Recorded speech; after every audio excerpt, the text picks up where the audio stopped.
வியூசர் நேயர்கள் அனைவருக்கும் வணக்கம். இப்போது தமிழ்நாடு அரசியல் களத்துல பிரேமலதா அவர்கள், திருமாவளவன் அவர்கள், இவங்க இருவருடைய காம்போ தான் கலக்கிக்கிட்டு இருக்குது அரசியல் களத்துல. அப்படி என்ன அவர்கள் கலக்குன்னு கலக்கிக்கிட்டு இருக்கார்கள் என்பதை பற்றி இந்த காணொலியில விரிவாக நாம பார்க்கலாம். இது வரைக்கும் இந்த புதிய சேனலை நீங்க சப்ஸ்கிரைப் பண்ணாம இருந்திருந்தா மறக்காம சப்ஸ்கிரைப் பண்ணுங்க. அப்படியே பக்கத்துல இருக்க அந்த பெல் சிம்பிளையும் கிளிக் பண்ணிட்டீங்கன்னா நாம போடக்கூடிய வீடியோக்கள் உடனடியாக உங்களை வந்து சேரும். இந்த பிரேமலதா, திருமாவளவன் இவர்கள் இருவருமே மிகப்பெரிய ஒரு சர்ச்சைகளுக்கு தொடர்ச்சியாக இப்போ ஒரு கடந்த 2 மாத காலமாக சர்ச்சைகளை ஏற்படுத்திக்கிட்டு வராங்க. இருவருக்குமான மோதல், தொண்டர்கள் மத்தியில மோதல் இருக்கிறது. ஆனா இவர்கள் தலைவர் மத்தியில இவங்க தலைவர்கள் நாங்க ஒற்றுமையா இருக்கணும்னு சொல்லிட்டு அதை காண்பிக்கிறதுக்கான அத்தனை வேலைகளையும் செஞ்சுக்கிட்டு இருக்காங்க. சரிங்களா?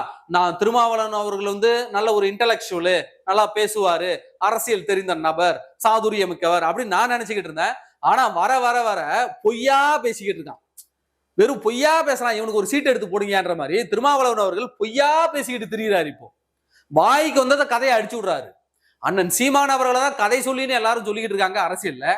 இப்போ இரண்டாவது கதை சொல்லியாக திருமாவளவன் அவர்கள் இணைந்திருக்கிறாரு. அப்படி அவர் என்ன கதை சொன்னாரு? பிரேமலதா விஜயகாந்த் அவர் ஒரு துரந்தரா, இப்படியே திமுகவுக்கு அதிமுக அனுப்பி வச்ச துரந்தரா அப்படின்ற ஒரு கேள்வி இப்ப எழுந்திருக்கு. ஏன் தெரியுமா? பிரேமலதா அவர்கள் நேற்று ஒரு பத்திரிகையாளர் சந்திப்பு கொடுக்குறாங்க. அந்த பத்திரிகையாளர் சந்திப்புல பிரேமலதா அவர்கள் என்ன சொல்றாங்க அப்படின்னாக்க, பேசிக்கிட்டே இருக்கும்போது போட்டியிடும் தொகுதிகளில் வெற்றி பெற போவது உறுதி. அதனால நீங்க கேட்கிற கேள்விக்கு நிச்சயம் புதிதாக மீண்டும் அண்ணன் நம்மளுடைய ஸ்டாலின் இந்த லேகிய வாங்கி சாப்பிட்டீங்கன்னா போன வாரம் பண்ண வியாபாரத்தை சொல்றமே அண்ணன் எடப் எப்படி அண்ணன் எடப் அப்படின்னு பேச வந்துட்டு ஸ்டாலின் அப்படியே மாத்திட்டாங்க. மனசுல இருக்கத்தான் பிரேமலதா அவர்களே வெளியில வரும். ஒரு கட்சியில இருந்தா தானே எல்லா கட்சியிலும் போய் வாய வச்சுட்டு எல்லா கட்சியிலும் பேமெண்ட் வாங்கிட்டு இருந்தாங்க. இப்படிதான். அப்போ தொடர்ச்சியாக பல இடங்கள்ல பிரேமலதா அவர்கள் வாய் தவறி எடப்பாடி பழனிசாமின்னு சொல்ல அப்படியே கட் பண்ணி ஸ்டாலின் சொல்லி இருக்காங்க. அப்போ பிரேமலதா அவர்கள் ஒரு சிக்னல் கொடுத்திருக்காங்க, கோட் வேர்ட் அக்செப்டட். எப்படி கோட் வேர்ட் அக்செப்டட்? ஒருவேளை எடப்பாடி பழனிசாமி அவர்கள் திமுகவை போட்டு பொழப்பதற்காக திமுகவுக்கு அனுப்பி வைத்த இந்த துரந்தர் தான் இந்த பிரேமலதா அவர்களா? அங்க போயிட்டு திமுகவை வீழ்த்துவதற்கு இவங்க என்னென்ன பண்ணுமோ அதெல்லாம் பண்ணிட்டு கடைசியா முடிச்சிட்டம்பா அப்படின்றதுக்காக அண்ணன் எடப் அப்படின்னு இவங்க சிக்னல் கொடுத்தோன்னே அதிமுக கோட் வேர்ட் அக்செப்டட் அப்படின்னு உறுதி பண்ணிட்டாங்க போல. ஏன்னா அவங்களுடைய கடந்த கால செயல்பாடு அப்படிதான் இருந்துச்சு. ஒரு மேடையில ஸ்டாலின் வச்சுக்கிட்டு, கூட்டணி கட்சி தலைவர்களை வச்சுக்கிட்டு, எங்க அண்ணனுடைய ஆட்சியில பாலியல் குற்றங்களை தவிர, போதைப் பொருள் கடத்தல் தவிர வேற என்ன குத்தத்தை உங்களால சொல்லிட முடியும்? ஆமா இருக்குதுதான் அப்படின்னு அந்த மேடையில ஒத்துக்கிட்டாங்க. அப்புறம் அப்படியே திருப்பரங்குன்றத்துல அந்த பல்ட்டி அடிச்சு பேசுறாங்க. அப்புறம் திருமா அவர்கள் மேடையில வேட்பாளரை அறிவிக்கும் போது கேவலமா கீழ்த்தரமாக சிரிச்சு அவர் அசிங்கப்படுத்துறாங்க, விசிகாவை அசிங்கப்படுத்துறாங்க.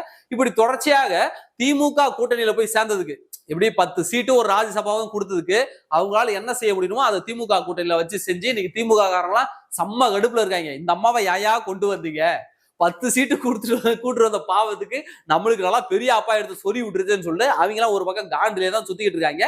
இப்ப எல்லா அசைன்மெண்ட்டையும் முடிச்சுட்டு கடைசியா அண்ணன் எடப்பாடின்னு சொல்ல அப்புறம் ஸ்டாலின் மாத்துறாங்கனாக்கா சிக்னல் கொடுக்குறாங்க, நீங்க அனுப்பி வச்ச வேலையெல்லாம் நான் முடிச்சிட்டேன் அப்படின்னு உடனே அதிமுகவினர் அத்தனை பேருமே ஆஹா கோட் வேர்ட் அக்செப்டட் அப்படின்னு கையை தூக்கிட்டாங்க. முடிஞ்சு போச்சு. அப்போ தேமுதிக எதுக்காக போனாங்களோ அந்த வேலையை சிறப்பா முடிச்சிட்டாங்க போல. அப்போ அந்த மாதிரிதான் பண்ணிக்கிட்டு இருக்காங்க. இப்படி ஒரு காம்போ அங்க போய்கிட்டு இருக்கும்போது இந்த பக்கம் திருமாவளவன் அவர்கள் என்ன பண்றாருனாக்க, பிரேமலதாவை ஆதரித்து விருதாச்சலத்துல பிரச்சாரம் மேற்கொள்றாரு. அப்படி விருதாச்சலத்துல பிரச்சாரம் மேற்கொள்ளும் போது அவர் உதிர்த்த ஒரு முத்தான கருத்து இருக்கு பாருங்க. 2001 நான் சொன்னேன், முத்தமிழறிஞர் கலைஞரை மேடையில் வைத்துக் கொண்டு நமக்கு 8 தொகுதி, இன்னொரு அமைப்புக்கு 10 தொகுதி. அப்போது கலைஞரிடத்திலே சொன்னேன், உங்களுக்கு இலக்கியம் ரொம்ப பிடிக்கும், அதுவும் 8 தொகை 10 பாட்டு உங்களுக்கு பிடிக்கும். ஆகவேதான் 8 தொகை எங்களுக்கும் 10 பாட்டு அவருக்கும் தந்திருக்கிறீர்கள் என்று நான் சொன்னேன். இன்றைக்கு நான் முத்துவேல் கருணாநிதி ஸ்டாலின் அவர்களுக்கு சொல்லுகிறேன், தேமுதிகவுக்கு 10 பாட்டு, விடுதலை சிறுத்தைகளுக்கு 8 தொகை. இப்ப விசிலடிக்கிற தோழர்கள் வந்திருக்கிறார்கள். சட்டமன்றத்தில் போய் விசிலடிக்க முடியாது, தியேட்டர் தான் விசிலடிக்க முடியும். அதாவது தேமுதிகவுக்கு 10 பாட்டா, விசிகாவுக்கு 8 தொகையா? இது எப்படி தெரியுமா இருக்கு? கை கெஞ்சி வாய்க்கு பத்துன்ற மாதிரி இருக்கு. 2008 இப்படிதான் நாங்க திமுக கூட்டணியில இருக்கும் போது எங்களுக்கு 8 இடங்கள் கொடுத்தாங்க, இன்னொரு அமைப்புக்கு 10 இடங்கள் கொடுத்தாங்க. அன்னைக்கு நான் கருணாநிதி கிட்ட சொன்னேன், அவங்களுக்கு 10 பாட்டு எங்களுக்கு 8 தொகை, உங்களுக்கு சங்கத்தமிழ் பிடிக்கும், அந்த 8 தொகையும் 10 பாட்டும் உங்களுக்கு பிடிக்கும் அப்படின்னு நான் அவர்கிட்ட சொன்னேன். அதே போலதான் இப்பயும் முத்துவேல் கருணாநிதி ஸ்டாலின் கிட்ட சொல்றேன், தேமுதிகவுக்கு 10 பாட்டு, எங்களுக்கு 8 தொகை. அதாவது 10 தொகை 8 தொகையாம். இவங்க வாங்கின தொகையை கணக்கில் வச்சுட்டு சொல்றாங்க அவங்களுக்கு தொகுதிக்கு 10 கோடி, எங்களுக்கு தொகுதிக்கு 8 கோடி அப்படின்னு சொல்றாரா நான் தெரியல. தேமுதிகவுக்கு 10 இடங்கள் கொடுத்தாங்களே அதனால அது 10 பாட்டாம், விசிகாவுக்கு 8 இடம் கொடுத்தாங்களே அது வந்து 8 தொகையாம். அப்படியே தமிழ் புலமை அப்படியே பொங்கி வருது, தமிழ் அப்படியே பொங்கி வருது அப்படியே அரசியலுக்கு வந்தோடனே. அது மட்டும் அதோட நிறுத்திருக்கலாம்ல, அந்த 8 தொகை 10 பாட்டு அந்த டைலாகோட நிறுத்திருக்கலாம்ல. அதை தாண்டி என்ன தெரியுமா சொன்னாரு, தேமுதிகவுக்கு 10 இடங்கள் கொடுக்க சொன்னதே நான் தான். ஆமா, நீ சொல்லிதான் அவங்களுக்கு வந்து 10 இடம் கொடுத்தாங்க. யோ, நீ 2 சீட்டு வாங்குறதுக்கு என்னென்ன குட்டிக்காரனா அடிச்சீங்கன்னு எங்களுக்கு தானே தெரியும். நீங்க என்னென்ன குட்டிக்காரனா அடிச்சீங்க, எங்கெங்க போய் காலில் விழுந்தீங்க, எங்கெங்க போய் கை கட்டிட்டு நின்னீங்க. இவ்வளவு முட்டு கொடுத்ததுக்கு உங்களுக்கு 2 சீட்டு கொடுக்கறதுக்கே அவன் காலில் விழுந்து கெஞ்சாத குறையா கதறாத குறையா தான் அந்த 2 சீட்டை சேர்த்து 8 கொடுத்தாங்க. இவங்க சொல்லி தேமுதிகவுக்கு 10 இடம் கொடுத்தாங்களாப்பா. இதெல்லாம் நம்புற மாதிரி அங்க இருக்குது. அதுக்குதான் கதை சொன்னாலும் கரெக்டா சொல்லுங்க, பொய் சொன்னாலும் பொருந்த சொல்லுங்கடா போக்கத்த பயல்களான்னு மு.க. ஸ்டாலின் சொன்னார்ல, அதேதான் உங்களுக்கு. அப்போ நீங்க சொல்லிதான் 10 சீட்டு தேமுதிகவுக்கு கொடுத்தாங்களாம். எங்களுக்கு எந்த பிரச்சனையும் இல்ல, 10 சீட்டு தேமுதிகவுக்கு கொடுக்குன்னு நான் தான் சொல்றேன்றாரு. உனக்கு என்ன பிரச்சனை? உனக்கே 2 சீட்டு கொடுக்கறதுக்கு அவ்வளவு குட்டிக்காரன் அடிச்சாங்க, நீ வந்து அவங்களுக்கு 10 சீட்டு கொடுக்க நீங்க சிபாரிச்சாங்களாம். இதெல்லாம் அந்த பிரச்சாரத்துல சொல்லிக்கிட்டு இருக்காருயா, வெக்கமே இல்லாம சொல்லிக்கிட்டு இருக்காரு. இதெல்லாம் நம்புற மாதிரியா இருக்கு. பொய்ன்னு அவர் பேசணும் நம்மளுக்கே தெரியுது இது பொய்ன்னு சொல்லிட்டு, அவருக்கே தெரியும் பொய்ன்னு, அங்க இருக்கக்கூடிய தொண்டர்களுக்கும் தெரியும் பொய்ன்னு. என்ன அவர்கிட்ட போய் சொல்ல முடியும், ஆனா பொய் சொல்லாதானே அப்படின்னு சொல்ல முடியும்? அப்போ பேசுறது பொய்ன்னு அவருக்கே தெரியுது. எதுக்கு இந்த வேலை? தேமுதிகவுக்கு ஆதரிங்கப்பா, எந்த மனக்கசப்பும் இல்லப்பா, ஓட்டு போடுங்கப்பான்னா அதோட முடிஞ்சு போச்சு. அவங்களுக்கு 10 சீட்டு கொடுக்க சொன்னது நான் தான். ஆமா, இவர் சொல்லிதான் 10 சீட்டு கொடுத்தாங்க, உனக்கே 2 சீட்டு எப்படி கொடுத்தாங்கன்ற கதை எங்களுக்கு தெரியும். புரியுதா? அப்போ இதெல்லாம் பொய், போற போக்குல அடிச்சு விடுறது. அண்ணன் சீமான் மாதிரி இவரும் கதை சொல்ல ஆரம்பிச்சாரு. இப்போ ஃபுல்லா பொய், வாயை திறந்தாலே பொய்யா பேசிட்டு இருக்காரு திருமாவளவன் அவர்கள். இது வந்து திருமாவளவன் அவர்கள் மீது இருக்கக்கூடிய மதிப்பை குறைச்சிரும். இது அவருக்கு புரிய மாட்டேங்குது. இவரு சிபாரிசு பண்ணி வாங்கி கொடுத்தாங்களாம். அந்த அம்மா எந்த லூப்ல வந்து செதான் எங்களுக்கு தான் தெரியும். அது மட்டும் இல்லாம அதிமுக இவரை இழுக்க பார்த்துச்சான். அந்த அதிமுகவினுடைய வலையில் விழாமல் தேமுதிக தற்புத்தி வந்தது. அதனால அவங்களுக்கு 10 சீட்டு கொடுங்கன்னு நான் சொன்னேன் அப்படின்றாரு. அதிமுக ஒண்ணு தேமுதிகவை இழுக்க பார்க்கல.